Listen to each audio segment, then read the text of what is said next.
Индустрия және инфрақұрылымдық даму министрлігінің өкілдері Астанадағы көмір сатылатын теміржол тұйықтарын аралады. Қатты отынның бар жоғын бағамдап, баға тұрақтылығын қадағалап қайтты. Қазір елімізде көмір сатылатын 300-ге жуық теміржол тұйығы бар.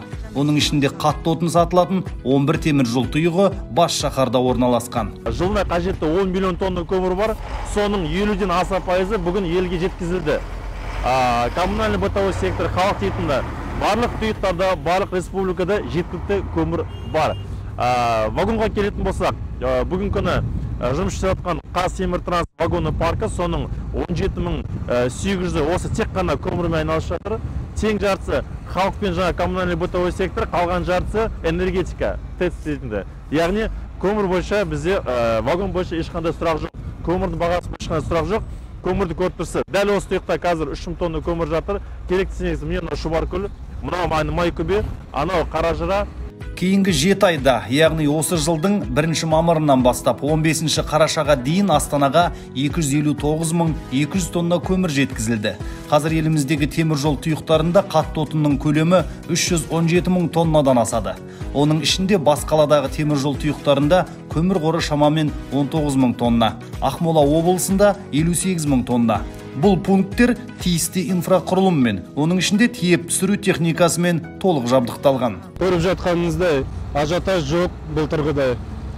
Очередпен келіп адамдар тым-тырыс алып жатыр. Көмір алмай жүргендер жоқ. Және де бізде өзімізде вкладта бар. Сіз өзіңіз мұнда келсеңіз, охрана тұр кіресіз. Сосын весовойға кірген кезде онда жазу бар. Онда бәрі жазылған. За тонну 13.850 болды. Погрузкасына, весовойына, охранасына ештеңеге төлемейсіздер.